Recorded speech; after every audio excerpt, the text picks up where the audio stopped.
Bueno, buenas tardes chicos. Empezamos entonces ahora la clase teórica de fisiología del sistema nervioso autónomo y vamos a ver dónde está el sistema nervioso autónomo. Y el sistema nervioso autónomo es una tercera división del sistema nervioso, ¿sí? Porque en una época entraba o estaba incluido dentro del sistema nervioso periférico, pero si uno ve la estructura anatómica, comienza en el sistema nervioso central, por ende no se lo puede considerar parte del sistema nervioso periférico ni exclusivamente central. Entonces se lo pone como un tercer sistema aparte del sistema nervioso central y el sistema nervioso periférico. Y aunque este es un poquito antiguo, este mapa conceptual, el sistema nervioso autónomo se divide acá en simpático, parasimpático, pero existe una tercera división que es el sistema nervioso entérico, ¿sí?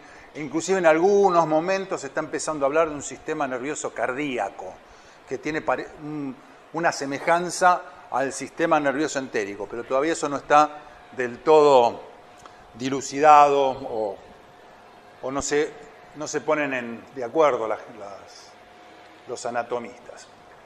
Ahora bien, el sistema nervioso autónomo. ¿Cuál es la función fundamental del sistema nervioso autónomo? Mantener la homeostasis del organismo, ¿sí? Y el término homeostasis, fíjense que proviene ya de Claude Bernard, que es un fisiólogo francés, ¿sí? De 1857, en donde él comenzó a hablar de una constancia del medio interno. O sea, que el medio interno, todas esas variables que constantemente el organismo está tratando de mantenerla dentro de un nivel determinado, él hablaba de constancia. O sea, cuando uno piensa en constancia, ¿qué piensa? En constante. ¿Y la constante qué es? Es un número, es un valor.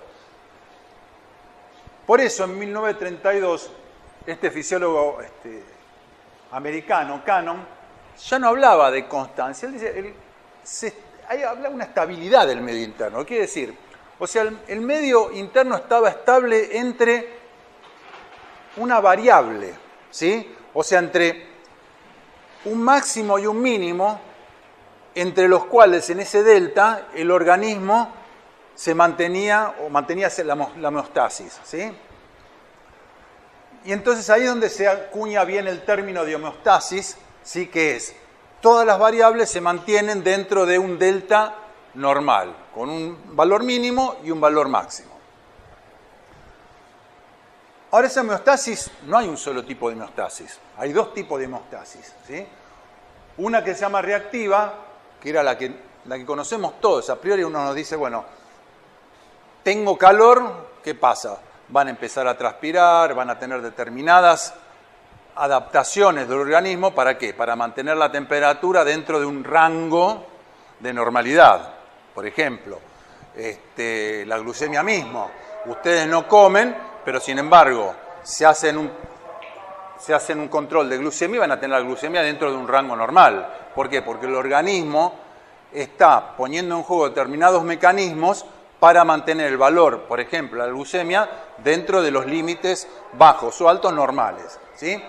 Esa es la homeostasis reactiva. Fíjense, se logra mediante reacciones contrarreguladoras ante desviaciones del estado actual del cuerpo respecto del rango fisiológico, ¿sí? O sea, el organismo, hay una variable que comienza a desviarse, tiene mecanismos para mantenerlo dentro de ese delta de normalidad. Y no es eficaz para prevenir grandes desviaciones de la homeostasis, ¿sí? Ya que cuando uno habla de un mecanismo de retroalimentación, ¿sí? Hay un retraso, ¿sí? Porque tiene que haber, primero, el sensado de eso y una respuesta. Todo eso lleva un tiempo. Por el otro lado, en 1986, Ede comenzó a acuñar el concepto de homeostasis predictiva, ¿sí? Sería una homeostasis que se antecede a lo que va a ocurrir, básicamente. ¿Ven? No espera que se produzca la desviación, ¿sí? Sino que la anticipa a partir de determinadas señales que va a recibir, ¿sí? Y lo que va a desencadenar son respuestas preventivas para evitar que se produzca, ¿sí? Y justamente es más eficiente para prevenir grandes desviaciones. Los ejemplos más claros de eso son todas las variables que tienen que ver o que se activan o no se activan con los ritmos circadianos, ¿sí? Por ejemplo, si ustedes ven el ritmo circadiano del cortisol, van a ver que previo justamente al despertar hay un pico de cortisol que prepara al organismo justamente para la reacción del despertar. Y así muchas otras cosas. O sea, este tipo de homeostasis previene situaciones que ya el organismo sabe que van a suceder. ¿Sí? Se anticipa. Pero a ver, no es que una ocurre y la otra no, o cuando ocurre una, no. Toda la homeostasis del organismo es la sumatoria de estas dos homeostasis, tanto la reactiva como la predictiva. ¿Sí? Se suman sus efectos, o sumar, mejor dicho, son sinérgicas. ¿Sí? Que como ayuda una respecto de la otra. Y esto sería básicamente el cuadro básico de lo que es la homeostasis. Ustedes tienen un valor determinado, que es la media, ¿sí? El valor de referencia, y está el rango de normalidad. ¿Sí? Claude Bernard hablaba que todo se mantenía una constante. ¿Sí? Cannon que dijo, no es constante, hay un rango de normalidad. Si se mantiene dentro del rango, está bien, se está manteniendo la homeostasis. Cuando sobrepasa alguno de estos rangos, tanto superior como inferior, se rompe la homeostasis y el organismo va a tender a regularla. Y los componentes básicos del sistema de control de la homeostasis son estos. Lo primero es la variable, que puede ser cualquiera, la que se les ocurra. La glucemia, la natremia, ¿sí? Cualquier variable, la presión arterial, la frecuencia cardíaca, todas esas son variables homeostáticas, que el organismo tiende siempre a mantener en valores justamente del rango de normalidad. ¿Sí? Ustedes en fisiología lo que van a ver es eso, van a ver cómo el organismo busca mantener la homeostasis de todos los parámetros, todas estas grandes variables que justamente nos gobiernan. Entonces tienen la variable que ante una justamente perturbación, ¿qué pasa? Va a tener como una referencia, o sea, si la perturbación empieza a oscilar por fuera de estos rangos, ¿qué va a pasar? Hay un sensor, que obviamente es un receptor, que mediante vías eferentes va a un centro integrador, que es el que va a regular esa variable, ¿sí? Y ese centro integrador, mediante vías eferentes, va a llevar la señal al órgano efector, ¿para qué? Para que justamente esta variable se mantenga dentro de este rango. Este es el esquema básico. Todos los mecanismos de homeostasis mantienen este esquema básico. Después obviamente van a tener otros agregados más, pero este es el esquema básico de cómo se controla la homeostasis de todas las variables en el organismo. Párenme, chicos, si no entienden algo. Ahora bien, dijimos, ¿cómo se divide el sistema nervioso autónomo? Básicamente en tres, habíamos dicho, simpático, parasimpático y entero. ¿Sí? Justamente, uno lo piensa, a ver, uno siempre que dice, olvidémonos del entérico por ahora, vamos a simpático, parasimpático. Dice, bueno, si el simpático hace una cosa, el parasimpático hace la otra contraria. Sí, es cierto, en general, hay veces que no, ¿sí? Pero lo que justamente el sistema simpático y parasimpático, ¿qué van a hacer mediante su acción? Justamente regular la homeostasis. En general van a ver que el sistema simpático, como está más involucrado en procesos de gasto de energía, por ejemplo, cuando estamos en estrés, cuando tenemos estrés o cuando estamos realizando una actividad física, si estamos gastando energía. Bueno, el sistema nervioso simpático es el que generalmente está actuando para mantener justamente toda esa situación, ya sea estresante o de ejercicio, que sea, como para que el organismo pueda mantenerse. Pero el parasimpático no es que, no espero a que actúe el simpático y después actúo yo, no. El sistema parasimpático también actúa. El sistema parasimpático lo que hace es un efecto contrario al simpático, ya que justamente es un sistema que lo que busca es justamente almacenar, generar energía, para que el organismo mantenga una cierta cantidad de energía que pueda ser utilizada en situaciones justamente de estrés o ejercicio, etcétera, etcétera. Entonces siempre hay un equilibrio entre simpático y parasimpático. No es que son antagónicos, ¿sí? Y fíjense que lo que se pone acá El gran regulador de todo esto es el hipotálamo. El hipotálamo tiene una cantidad de centros. El hipotálamo es una pequeña porción del diencéfalo, ¿sí? Que es como una estación, una gran estación de tren que le llegan todas las vías y salen todos los trenes por ahí, ¿sí? Es una estación, o sea, todo lo que viene del sistema nervioso central superior pasa por el hipotálamo y todo lo que va al sistema nervioso o al encéfalo va por el hipotálamo. Es un centro integrador y justamente esa posibilidad hace que justamente el hipotálamo regule, ¿sí?, al simpático y al parasimpático. ¿Para qué? Para que mantenga justamente la homeostasis, ¿sí? Igual ustedes van a ver que hay determinados mecanismos homeostáticos muy básicos que se regulan solamente en lo que es el tronco encefálico, bulbo o protuberancia, ¿sí? Pero ya cuando están involucrados mecanismos superiores ya entra a jugar el hipotálamo. Brevemente, porque podríamos hacer una clase del sistema nervioso entérico, e inclusive lo vamos a ver también brevemente cuando veamos digestivo. ¿Cuál es la función? Justamente controlar todo lo que es el tubo digestivo, pero no, cuando dice todo, uno habla desde el esófago hasta el ano, ¿sí? La primera porción, que es toda la boca, y la primera porción del esófago, no lo controla. Pero sí, todo lo que tiene que ver, todo desde el esófago hasta el ano, lo controla el sistema nervioso entérico y a su vez también el páncreas y la vesícula biliar, ¿sí?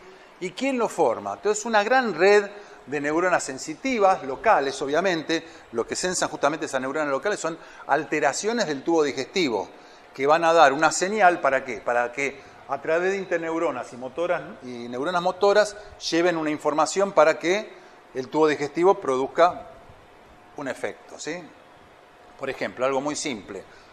Cuando llega el bolo alimenticio al estómago, bueno, eso es una señal para que todas las neuronas del sistema nervioso entérico activen todo lo que tiene que ver los movimientos.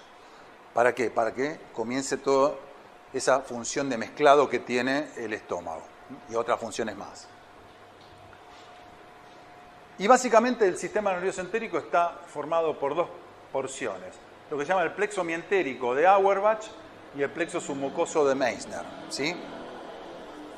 Esta es la ubicación que tiene entre las capas musculares. ¿Se acuerdan que todo el tubo digestivo tenía dos capas musculares, longitudinales y circulares? Bueno, entre esas dos capas corre el plexo mientérico. Y la función básicamente es justamente, si ustedes ven que corre por las capas musculares, ¿qué función va a tener? ¿Regular qué? Los movimientos gastrointestinales, el movimiento peristáltico, ¿sí? En cambio, el plexo submucoso va justamente por la submucosa y la función básicamente es controlar las secreciones y el flujo sanguíneo, porque muchas de esas secreciones también va a depender del flujo sanguíneo. Ustedes van a ver, por ejemplo, en el páncreas, el sistema nervioso simpático no tiene un efecto directo sobre la secreción, sino lo que regula la secreción básicamente es el parasimpático, pero lo que hace el sistema nervioso simpático regulando las secreciones a través del flujo sanguíneo, ¿sí? Bueno, y acá nos quedamos con sistema nervioso entérico. Y vamos a pasar a autónomo simpático y parasimpático, ¿sí? Esto obviamente es un repaso que ustedes tienen que saber de anatomía e histología. Se lo llama también tóraco-lumbar porque justamente sus referencias de dónde salen. De la porción torácica y lumbar de la médula, ¿sí? En general, las fibras preganglionares hacen sinapsis salen del asta intermedio lateral, ¿sí? Y los ganglios simpáticos, a diferencia del simpático, que tiene los ganglios alejados, es variable. Pueden tener corta distancia, que son cercanos a la médula espinal, ¿sí? Que están ubicados de forma bilateral, y se llaman las cadenas simpáticas paravertebrales, que son la mayoría. Después tienen otras que tienen una distancia media, justamente al sistema nervioso central, que están entre el sistema nervioso central y el órgano efector. Y esos son los ganglios prevertebrales, que son estos que están acá. El celíaco, el mesentérico superior e inferior y el aórtico renal. Y después tiene unos que están alejados del sistema nervioso central, que son más parecidos a los ganglios del sistema nervioso parasimpático, que son los ganglios que están ubicados en el aparato urogenital. O sea, el simpático tiene características anatómicas, histológicas más variables. El simpático es más conservado en ese sentido. Sale a la región craneal o sacra, ¿sí? La porción craneal, acá tienen los 4 nervios, ¿sí?, que envían proyecciones, y en la porción sacra de la segunda, tercera y cuarta vértebra del segmento medular sacro, ¿sí?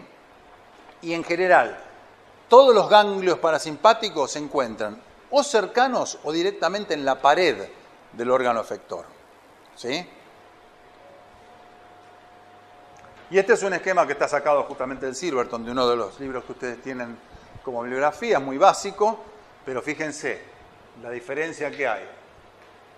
Autónomo, simpático, parasimpático, fíjense de dónde provienen las fibras justamente que salen de la médula, esto es toracolumbar, y donde inervan los distintos órganos y qué función tienen. A ver, la función las van a ir viendo a medida que vayan recorriendo toda la cursada de fisiología. Pero cuando vayamos a ver los receptores, tanto simpáticos como parasimpáticos, van a ver que un poco sabiendo ustedes qué segundos mensajeros activan o inhiben, pueden tener idea de qué función pueden ejercer sobre determinados tejidos, ¿sí?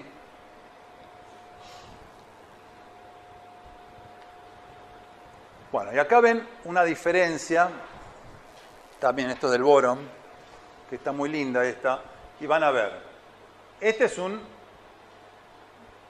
la neurona característica del sistema nervioso somático. Ustedes ya lo vieron, ¿qué neurona es esta? Si va a actuar sobre un músculo esquelético, la motoneurona alfa, ¿sí? ¿Se acuerdan la motoneurona alfa que libera? Acetilcolina, que se une al receptor nicotínico, ¿sí? Este es el parasimpático. El parasimpático generalmente tiene una fibra preganglionar larga. ¿Por qué? Porque el ganglio donde va a hacer sinapsis con la fibra postganglionar está ubicado o cerca o en la pared del órgano efector, ¿sí? Y lo que va a liberar es acetilcolina, ¿sí? Lo que ustedes tienen que saber es que los receptores que están ubicados en los ganglios, ya sea simpático o parasimpático, simpático, va a ser un receptor nicotínico, o sea que siempre esta sinapsis va a ser colinérgica, ya sea simpática o parasimpática. La diferencia del neurotransmisor va a estar en la postsináptica, en la postganglionar, ¿sí? Que en el caso del sistema nervioso autónomo parasimpático, ¿qué va a ser? Acetilcolina, ¿sí? Que en general va a actuar sobre un receptor muscarínico, no sobre un receptor nicotínico. Y en la simpática, ¿qué va a ser? La noradrenalina, que va a actuar por receptores alfa o beta, y dependiendo de qué receptor alfa y beta, también va a producir un efecto. Y ustedes fíjense que en general la neurona preganglionar es más corta, ¿sí? ¿Por qué? Porque el ganglio está ubicado más cerca ¿de dónde? De la médula, de donde parte, ¿sí? Y una neurona postganglionar más larga. Pero para jodernos un poquito más, el sistema nervioso autónomo simpático tiene otra cosa. Tiene un órgano que es un órgano de ayuda ante determinadas situaciones, que es la médula adrenal. La médula adrenal está formada por lo que llaman células cromafines, ¿sí? Ustedes saben que, no sé si lo han visto en histología, que la glándula adrenal está formada por la corteza y por la médula. La corteza es de origen mesodérmico, por ende, todas las hormonas que libera son de tipo esteroides, ¿sí? En cambio, la médula proviene del ectodermo neural. Es más, la médula son neuronas que perdieron su axón. Por eso se usa mucho como modelo experimental para estudiar cosas que después se traspolan a lo que es el sistema nervioso central. O sea, son neuronas que perdieron su axón y lo que liberan son catecolaminas. Fundamentalmente adrenalina, después noradrenalina y en muy poca proporción dopamina, ¿sí? Entonces, ahí tienen la fibra preganglionar y justamente el ganglio sería la médula adrenal y esas células cromafines serían justamente la célula o las fibras postganglionares, pero como perdieron su axón, lo que hacen es liberar su contenido ¿a dónde? Son neurohormonas, la liberan a la sangre. ¿Está? Es un mecanismo de refuerzo a los efectos del sistema nervioso simpático. Por ejemplo, en el estrés, justamente, la médula adrenal está muy estimulada y hay gran cantidad en sangre de adrenalina. Bueno, y básicamente ustedes van a ver, es el esquema básico en donde tienen los ganglios paravertebrales, ¿sí? Y los ganglios prevertebrales alejados, que sería este en vez de estar acá tendría que estar acá, pero bueno, para que entre justamente en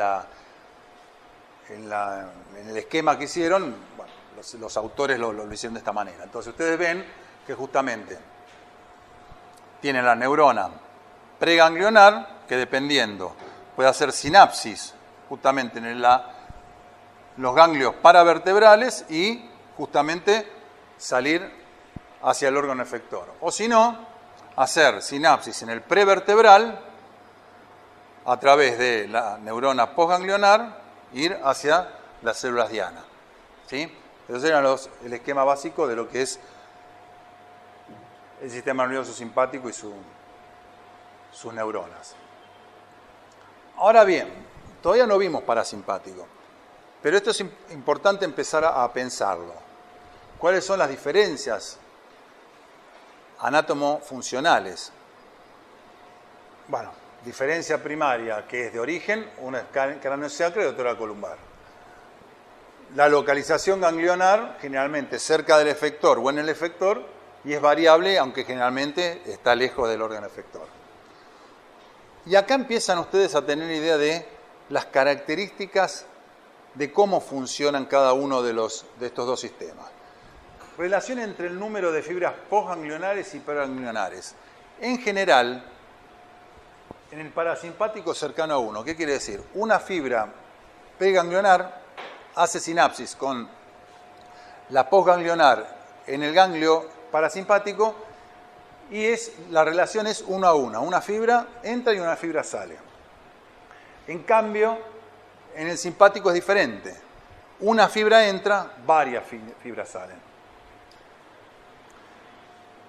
Esto ya le está dando una idea de cómo va a ser la distribución de las fibras en los tejidos efectores. Más circunscripta, porque una fibra hace sinapsis y una fibra sale, por ende va a ser mucho más circunscripta, mucho más focalizada. En cambio, en la distribución en el sistema simpático va a ser más amplia, porque van a tener una fibra que va a entrar al ganglio, salen varias fibras y esas varias fibras se pueden justamente abrir y hacer foco en más área. ¿Sí? El neurotransmisor periférico, la acetilcolina es en el caso del parasimpático y en el caso del simpático es noradrenalina. Van a ver a veces que le van a decir en algunos libros que hay alguna sinapsis del sistema nervioso simpático en donde el neurotransmisor puede ser la adrenalina e inclusive la acetilcolina. Pero ustedes quédense en la generalidad que es la noradrenalina. Cuando le pregunten neurotransmisor simpático, noradrenalina. Ni adrenalina, noradrenalina. ¿Sí? Si ustedes ven esta característica, ¿sí? La relación y la distribución de las fibras, ¿cómo van a ser las características de la respuesta? En el caso del parasimpático son localizadas. ¿Sí? Acuérdense cómo es. Es más circunscripta, como inerva los órganos efectores, y va a ser generalmente difusas en el caso del simpático. ¿Por qué? Porque va a ser más amplia la distribución. Y acá vamos con la implicancia fisiológica. El parasimpático generalmente lo que hace es conservación y restauración de la energía. Y ustedes van a ver que, por ejemplo, cuando vayan a ver el sistema nervioso, sistema digestivo, van a ver que todos los mecanismos que van a llevar a aumentar y a favorecer los procesos digestivos están regulados por el parasimpático. ¿Sí? O sea, todos los fenómenos, todos los procesos que me llevan ¿a qué? A obtener nutrientes y en última instancia obtener ¿qué? Energía. Cosa que el simpático no, incrementa la transformación de energía. Cuando están corriendo, cuando tienen estrés, en el momento que están dando un examen, ustedes están estresados, ahí están consumiendo energía. Bueno, y se activa el simpático, ¿sí? Y lo que habíamos hablado, sistema de refuerzo. El sistema de refuerzo, el parasimpático no tiene sistema de refuerzo. El simpático sí, y es la médula adrenal, ¿sí? El sistema de refuerzo. ¿Está? ¿Alguna duda hasta acá? ¿Está todo? Bueno. Y esto, bueno, también está sacado de Silverton, que me pareció muy piola. ¿Ustedes se acuerdan cuando hablamos la clase anterior, la neurona, el axoncito? Yo le dije, bueno, esto tómenlo para el sistema nervioso, porque para el central, fíjense, en el periférico no es así. Esa cuenta de Rosario. Ustedes tienen el axón de la neurona autonómica preganglionar, el ganglio autonómico y la fibra postganglionar. Y la fibra postganglionar, por ejemplo, en el músculo, fíjense, todo como cuentita de Rosario, ¿sí? ¿Está? Esto, por ejemplo, esta es la célula muscular lisa y esta es la inervación autonómica. Y ahí tienen todas las mitocondrias, porque acuérdense que la liberación era energía dependiente, necesita mucha energía, o sea, tiene gran cantidad de mitocondrias, y todas las vesículas de neurotransmisor, ¿sí? Que va a liberar a distintas porciones todo el músculo, ¿para qué? Para que actúe de manera general, ¿sí? Y este también, este creo que está sacado del Boron, pues yo le puse acá de dónde lo sacaron ellos. Esto es por microscopía electrónica, fíjense, ¿ven? Miren qué lindo, ¿ven? Ahí tienen las vesiculitas. Todo el esquema anterior lo tienen acá en la realidad, ¿sí? ¿Lo ven cómo es? Inclusive todo esto que se ve acá también son vesículas, son estas terminaciones de otras fibras. Bueno. Y esto es básicamente la transmisión autonómica noradrenérgica, ¿sí? Con su biosíntesis. Se sintetiza a partir de un aminoácido, la L-tirosina.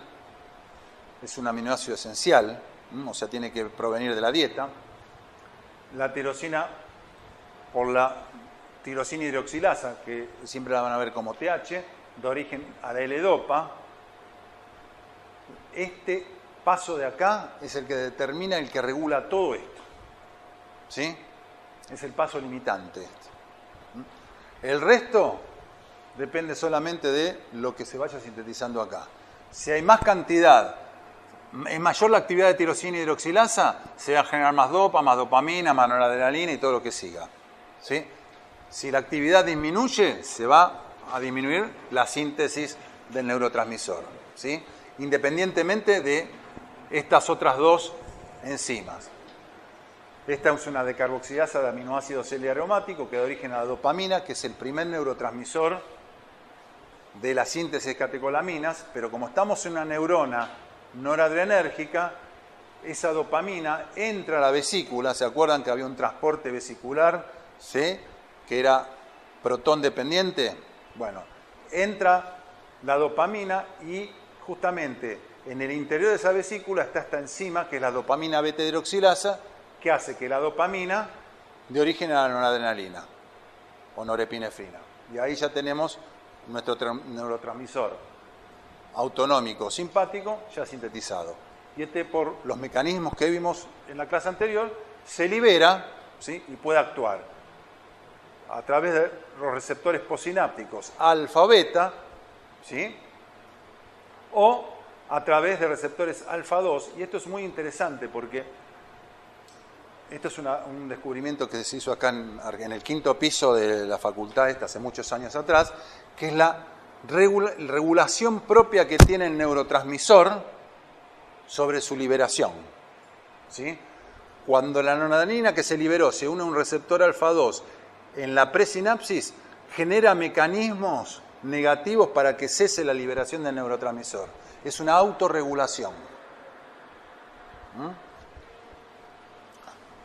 Y bueno, esa noradrenalina que se puede unir a los receptores, o puede ¿qué? Terminar su efecto a través de la difusión o la captación extraneuronal, que muchas veces lo van a encontrar como uptake 2. Uptake es captación, captación 2, captación extraneuronal, o la neuronal, uptake 1, que es la que vimos nosotros. ¿Se acuerdan? El neurotransmisor entero es recaptado y ahí puede pasar dos cosas. O se vuelve a meter adentro de la vesícula por un sistema justamente de transportador, o si no, es metabolizado, degradado. Este es el esquema básico justamente de la biosíntesis y efectos de la noradrenalina. Y acá fíjense cómo es la neurona y fíjense la terminación, ¿sí? Con todas las cuentitas en rosario esa. Y esto básicamente es el esquema base de la biosíntesis, ¿sí? La L-tirosina L-dopa, la enzima es la tirosina hidroxilasa, lo que hace, dónde se encuentra en el citoplasma y cuáles son los cofactores enzimáticos. O sea, necesita estos cofactores enzimáticos para tener su efecto. Después el pasaje de la L-dopa a dopamina, lo hace una decarboxilasa de L-aminoácidos aromáticos, ¿sí? El efecto que hace también se encuentra en el citoplasma y el fosfato piridoxal es su cofactor. Y la otra que también es importante, la dopamina a noradrenalina, que es la dopamina beta-hidroxilasa, que ya se encuentra ¿en dónde? En la membrana vesicular. Ya está dentro de la vesícula y mediante el ácido ascórbico y ascórbico nos da origen a la noradrenalina. Y este sería un poco la química de este neurotransmisor, ¿sí? Y esto cómo se ve, ¿sí? O sea, la tirosina hidroxilasa no solo es el regulador de la biosíntesis, sino también es un marcador. Si yo quiero saber si esa neurona es simpática o es una neurona que libera dopamina o noradrenalina, bueno, lo marco con dopamina, con tirosina hidroxilasa, con un anticuerpo. Y así se ven. Esto como es sustancia nigra, se sabe que en la sustancia nigra es el que se libera mucha dopamina. La catecolamina que se libera es la dopamina. Entonces se sabe que estas son neuronas dopaminérgicas. ¿Y por qué la sustancia nigra? Parkinson. Acuérdense que el Parkinson se produce justamente a nivel de la sustancia nigra. Y la dopamina está muy involucrada, o sea, hay muchas otras cosas, no es que solamente la dopamina, pero la dopamina también tiene un rol importante, bueno, ustedes lo verán en fisiopatología, en esta patología. Y esta es otra cosa. Fíjense, eso lo vimos en el sistema nervioso central, y ahora a nivel periférico. Todas estas cositas verdes que ven acá son terminaciones simpáticas que liberan noradrenalina en el músculo cardíaco. Todos esos azulcitos que ven acá son los núcleos del músculo cardíaco. Y todas esas cositas que ven acá son las terminaciones, los axones, ¿sí? Que liberan noradrenalina, por ende tienen la tirosina hidroxilasa. Y ahí se sabe dónde están todas las neuronitas que justamente inervan al músculo, en este caso músculo cardíaco, ventricular, ¿sí? Ventrículo izquierdo. ¿Sí? Bueno, yo jodo con la tirosina hidroxilasa porque la tirosina hidroxilasa a nivel patología tiene mucha importancia. Entonces, es importante saber la regulación y cómo actúa a nivel del sistema nervioso simpático la tirosina hidroxilasa para después saber, cuando ustedes tengan que ver patologías, tengan una idea de cómo funciona todo esto. Este sería el esquema. Fíjense que está formado, es un tetrámero. Un monómero, un monómero, un monómero y un monómero. Muy a simple vista, una porción amino terminal y estas 4 estrellitas son todos sitios donde se fosforila. ¿Sí? Entonces, la fosforilación es una de las principales regulaciones que tiene esta enzima. Y estos son la porción carboxilo terminal, que es en donde se une para formar justamente el tetrámero. Y esto que viene acá en rojito es el hierro, porque justamente necesita hierro, ¿sí? Para activarse. Y estas son la regulación que tiene, básicamente. Una regulación a corto plazo, esto lo tienen todas las enzimas, ¿no? La inhibición por feedback. ¿Qué quiere decir una inhibición por feedback? ¿Por qué? Lo tienen que haber visto. Por producto final. El producto final aumenta e inhibe la enzima. ¿Para qué? Para que disminuya la producción o la misma producción de ese sustrato. La regulación alostérica, esta regulación no está del todo descripta, se ha descrito a nivel de células, así estudios en cultivos, pero no se vio en un organismo entero, ¿sí? Y sí la fosforilación enzimática, lo que yo les dije, la fosforilación de esos 4 sitios serina que tienen la porción carboxilo, que es la porción reguladora.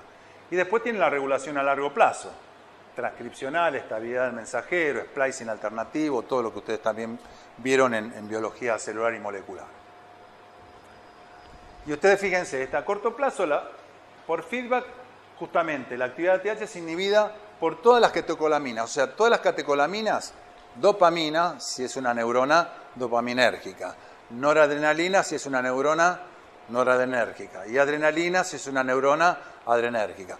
Cualquiera de esas catecolaminas, dependiendo de la neurona en que esté, va a regular justamente por feedback, por retroalimentación negativa, a la tirosina hidroxilasa.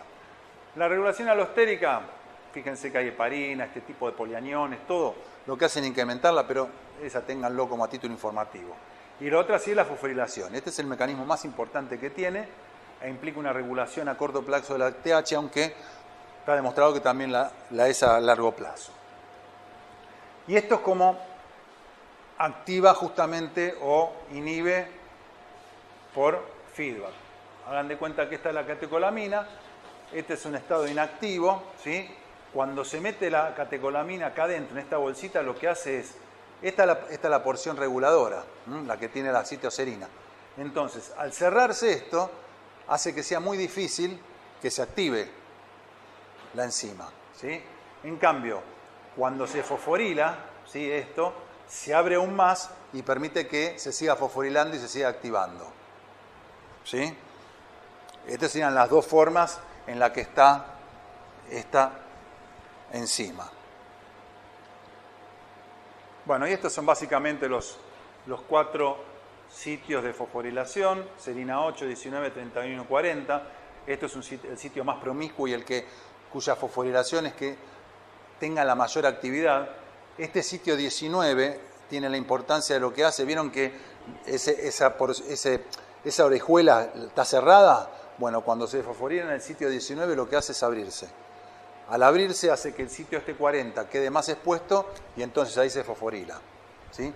Y el 31 no está muy del todo claro, pero se cree que tiene más importancia in vivo, porque todas estas cosas se hacen in vitro. Después hay que trasladarlo al in vivo. Y esto se vio más que tiene un efecto in vivo y no tanto in vitro. Y esto tiene más que nada este efecto durante el desarrollo, ¿sí? Bueno, y esto como se ve. Ahora, la otra vez hablábamos de la vesícula sináptica, de que ahí se introduce el neurotransmisor para protegerse y después liberarse, pero una vesícula sináptica no es algo tan simple que solamente tiene el neurotransmisor. Una vesícula sináptica se ve así, al microscopio electrónico. Ella sabe que es un gránulo en la célula cromafín de adrenalina y este de noradrenalina. O sea, adentro contienen estos neurotransmisores. En el caso del gránulo cromafín serían neurohormonas, pero básicamente lo mismo, porque se ha estudiado todo en esto. Fíjense lo que tiene. Esto es lo que se tiene un gránulo. En la membrana y en la fracción soluble, ¿sí? Fíjense, en la membrana tiene la dopamina beta hidroxilasa, ¿sí? Que justamente para que cuando llega la dopamina que entra, ¿qué pasa? La transforma en catecolamina, en este caso en noradrenalina, ¿sí? Y después tiene todo este tipo de sustancias que son fundamentales para todo el proceso de liberación del neurotransmisor. Pero sepan que en última instancia, un gránulo cromafín o una vesícula es esto, es un cóctel. Es un cóctel de catecolamina, de falsos neurotransmisores que pueden ser a gusto, ¿sí? ATP obviamente necesita ATP, acuérdense que tiene esa bomba ATPasa protónica, ¿sí?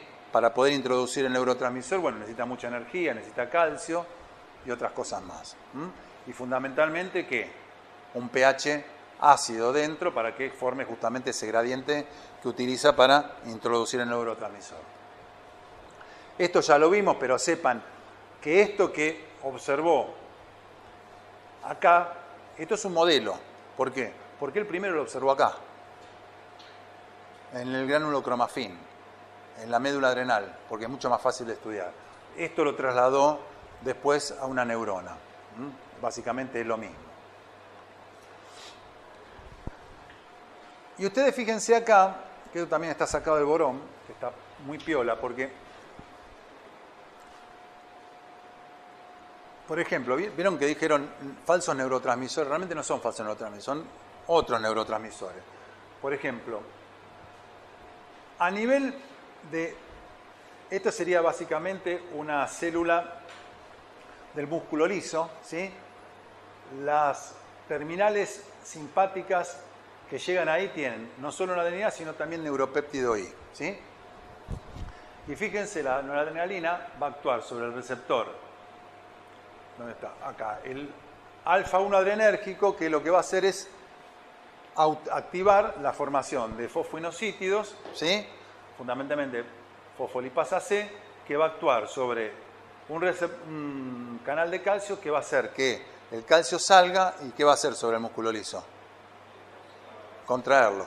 Y van a ver justamente una de las cosas que hace el sistema nervioso simpático cuando se activa es producir la vasoconstricción. Es por este mecanismo. ¿Sí? Y fíjense también que tienen ATP, que es otro neurotransmisor, ¿sí? Que va a actuar sobre receptores purinérgicos. Y fíjense que tiene estos receptores purinérgicos también. Son receptores de calcio y sodio. Si entra calcio, entra sodio, ¿qué va a hacer? Va a ayudar al efecto alfa-1. ¿Sí? ¿Y ven en el tiempo cómo son los efectos? Esto es importante. Acuérdense, ¿qué es más rápido? ¿Un receptor ionotrópico o un receptor metabotrópico? Ionotrópico, fíjense. Esta es la tensión del músculo liso. El primer efecto que ven, ¿cuál va a ser? El del ATP. ¿Por qué? Porque es un receptor ionotrópico. ¿Sí? Después que van a tener el efecto de la noradrenalina a través del alfa-2. ¿Por qué? Del alfa-1, perdón. ¿Por qué? Porque es un receptor metabotrópico. ¿Sí? ¿Está? Párenme, chicos, si no entienden algo. Porque yo sé que esto es complicado y les pueden generar dudas. Bueno, esto es básicamente los tres tipos de receptores adrenérgicos. Esto lo van a tener que saber muy bien porque cuando vayan a ver farmacología,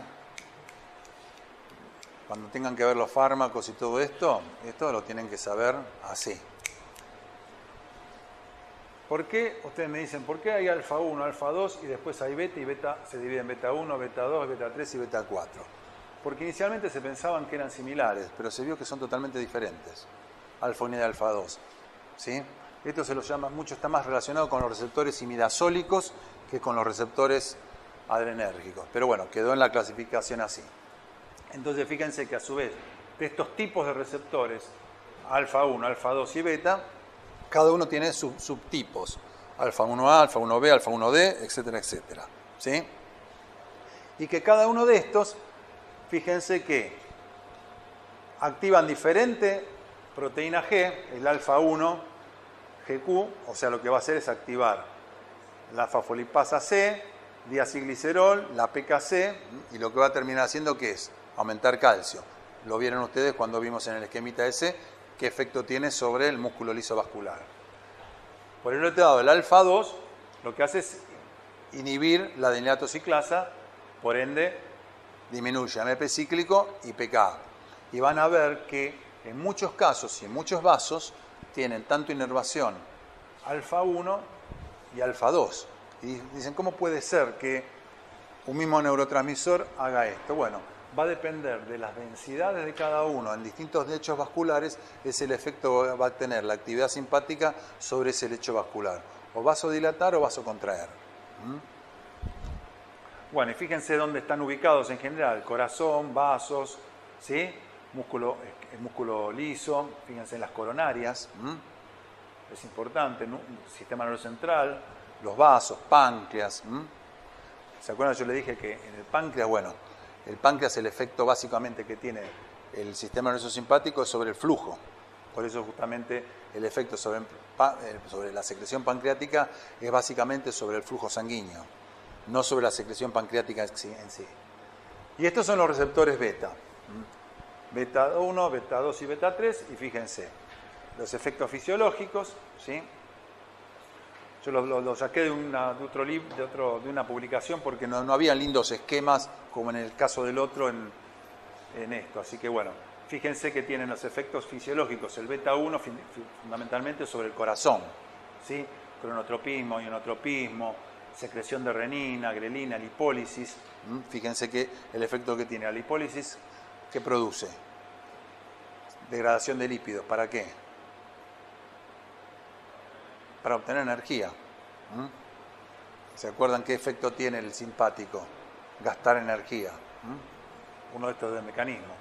Fíjese, el beta 2 tiene efecto de vasodilatación, ¿sí? Broncodilatación, glicogenólisis, liberación de glucagón, lipólisis, ¿sí? Y esto es donde están predominantemente los receptores corazón, los pulmones, tejido adiposo, ¿sí? Lo que yo les digo es esto: traten de relacionar la proteína G, el efecto que tienen sobre el segundo mensajero, y eso les va a dar idea a ustedes de qué efecto puede tener sobre los distintos órganos. ¿Sí?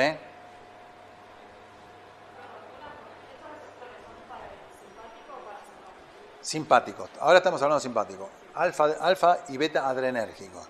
Cuando ustedes escuchen receptores adrenérgicos, son para catecolamina, básicamente para adrenalina y noradrenalina.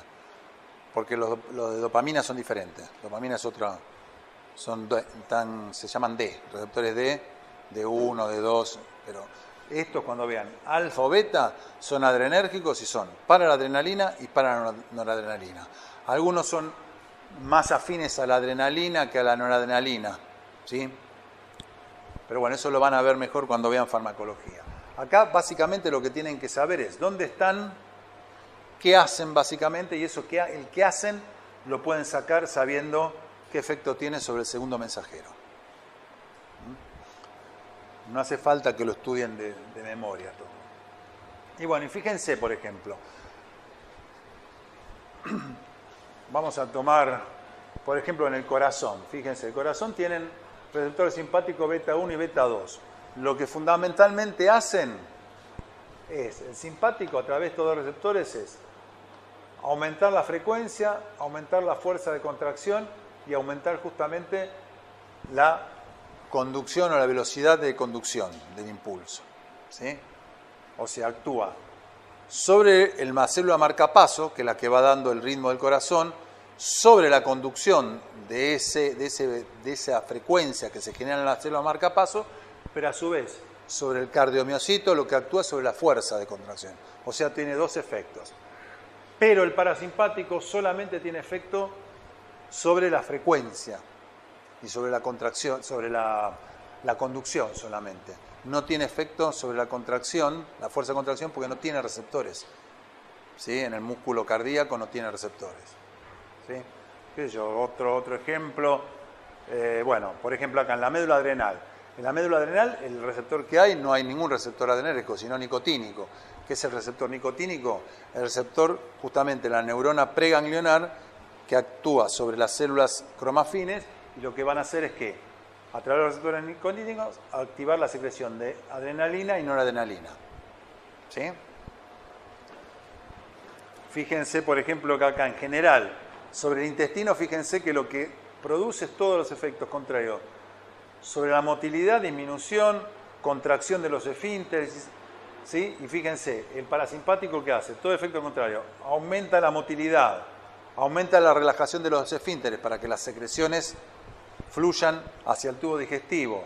Estimula justamente también la secreción. Ahí van viendo los dobles efectos que tienen. Bueno. Una vez que el neurotransmisor, en este caso la noradrenalina, se liberó al espacio sináptico, dijimos que, lo mismo en la clase pasada, que se tiene que captar, ¿sí? Tiene que salir de ahí, ya sea por captación del receptor, del neurotransmisor, a través de una captación neuronal, de la guía o extraneuronal. O si no, en el caso, dejemos los neuropéptidos, de la acetilcolina es la degradación enzimática y el otro caso es la difusión. Estos son los transportadores, básicamente, ¿sí? Estos son los de acá arriba, son los que nos importa, que son los clásicos, que dependen de sodio y de cloruro, ¿sí? Noradrenalina y dopamina, serotonina y adrenalina y GABA, estos son transportadores que captan estos neurotransmisores, ¿sí? Especialmente acá la noradrenalina, el que nos importa a nosotros.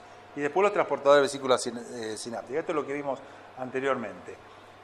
Y que no lo vimos la vez pasada, pero esto sería el caso del transportador de noradrenalina. Fíjense, ustedes tienen sodio, tienen cloruro, ¿sí? Entonces, se une la noradrenalina al transportador, ¿sí? Justamente por el gradiente que está formado por el sodio y por el cloruro, hace que energéticamente pueda entrar la noradrenalina, ¿sí? Y luego sale potasio, y para restablecer justamente nuevamente este estado, tenemos la bomba de sodio-potasio, ¿sí? Por eso también, aparte de ser sodio y cloruro dependiente, es energía dependiente, necesitan de la energía.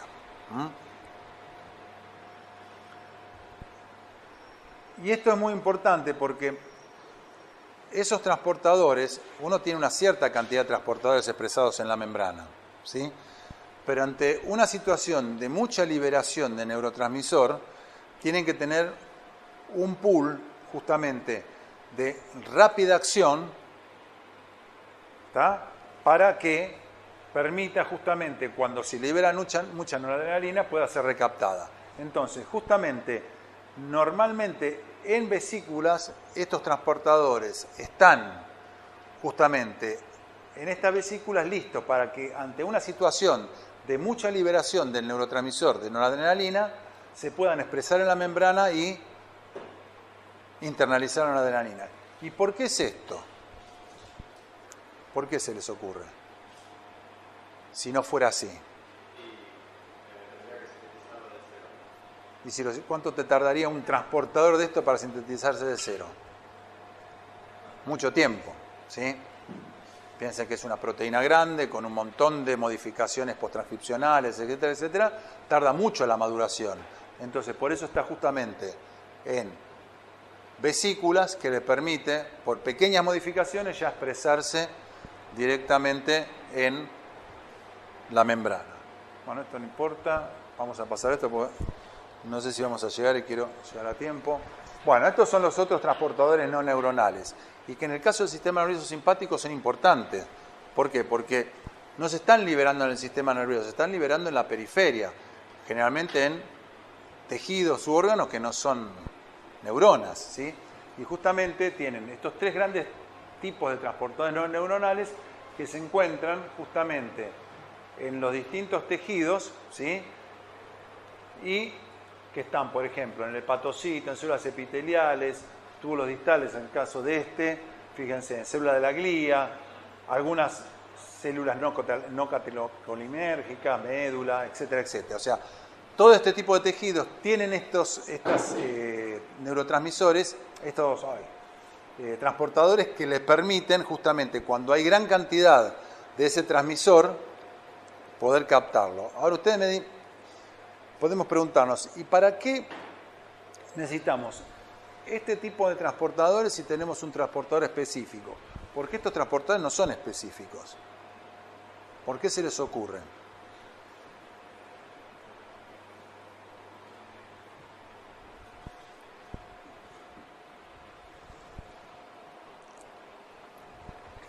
Piensen en esto, vamos a lo anterior. Piensen en esto. Ustedes acá tienen un pool de reserva. ¿Cómo es ese pool de reserva? Finito, es limitado. Si hay una gran liberación y este pool de reserva no alcanza, van a necesitar de este otro. Y aparte, el transportador ese neuronal tiene una característica, tiene una cinética de saturación, ¿sí? O sea, no puede transportar más que un determinado número de neurotransmisor, de noradrenalina. Entonces ahí entra en juego estos. Estos son de baja afinidad, pero ante tanta cantidad comienzan a captar y no tienen saturación.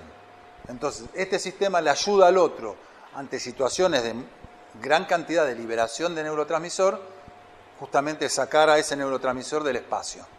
¿Sí? ¿Está? Bueno, esto es a título informativo, también lo van a tener que saber muy bien en farmacología.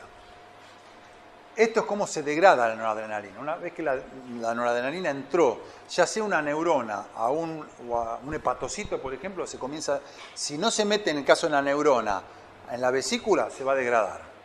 En la neurona se va a degradar por esta enzima, la monoaminoxidasa. ¿Sí? La monoaminoxidasa es la que va a degradar la noradrenalina en el espacio, en la terminal sináptica. ¿Sí? En la neurona presináptica. En cambio, si el tejido no es una neurona, va a actuar esta enzima que es la catecol o metiltransferasa. Y va a dar origen, en última instancia, a 3 metabolitos que son fundamentales en la clínica. O sea, estos 3 metabolitos, en lo que hagan bioquímica clínica, los van a ver porque son importantes para determinar determinadas patologías. ¿Sí?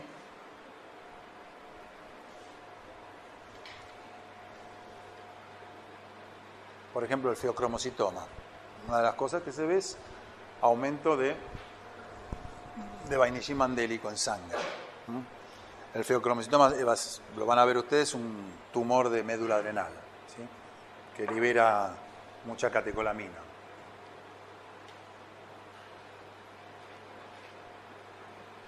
Bueno,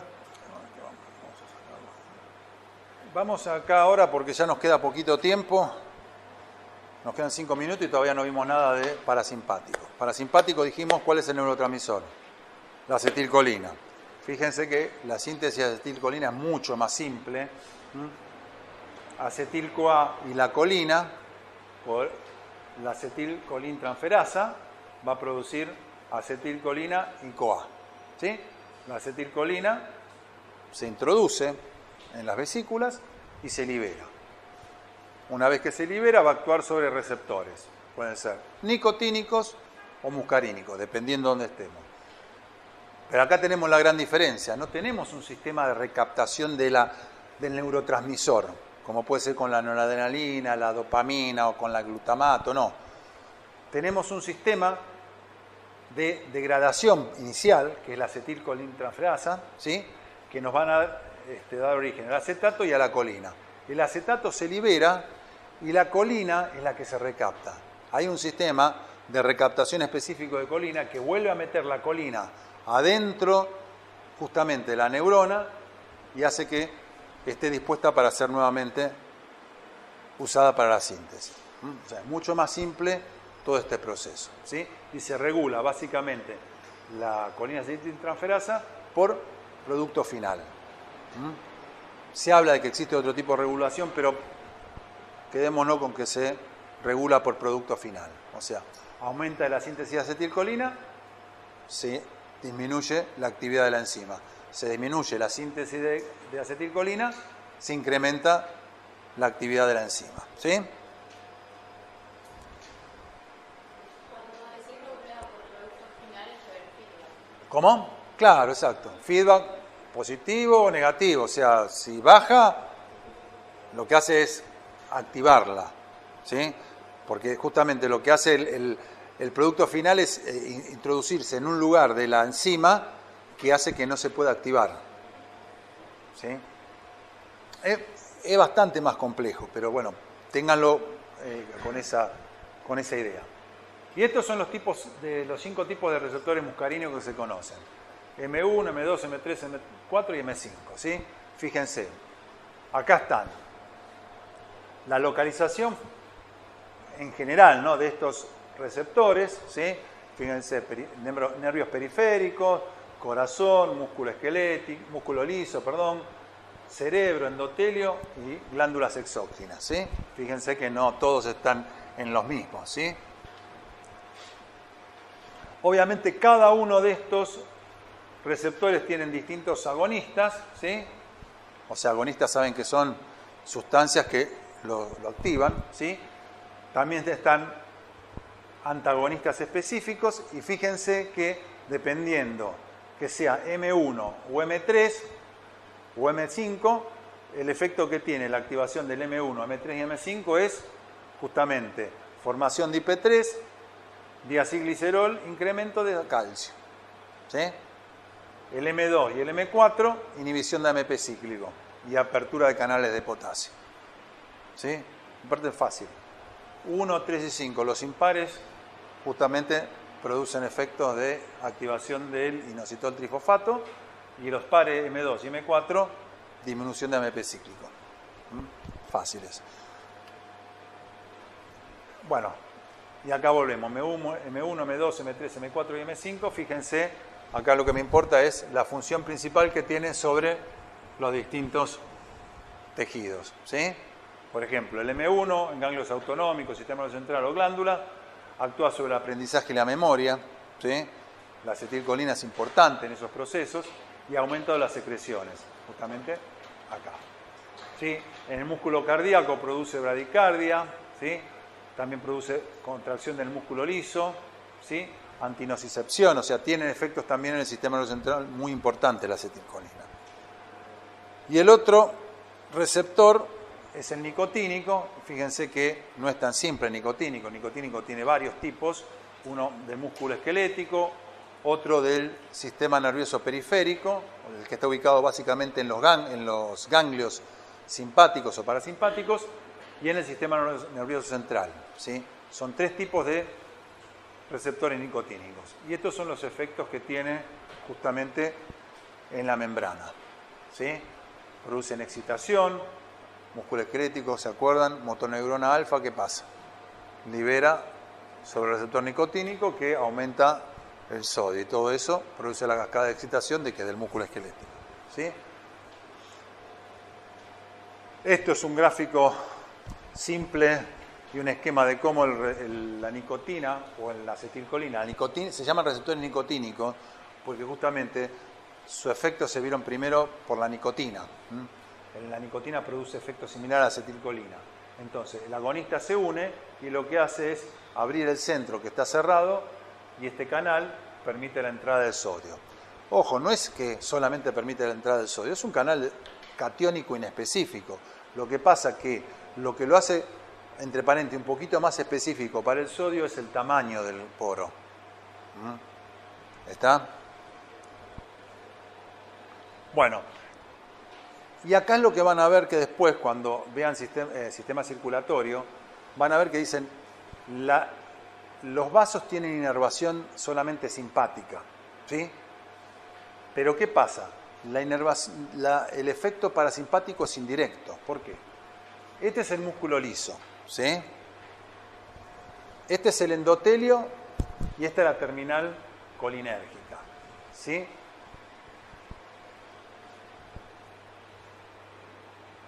El que se cotransmite con la acetilcolina en esta sinapsis es el péptido intestinal vasoactivo, que lo van a ver como VIP, que sí tiene un efecto sobre un receptor vipérgico en la célula muscular lisa, ¿sí?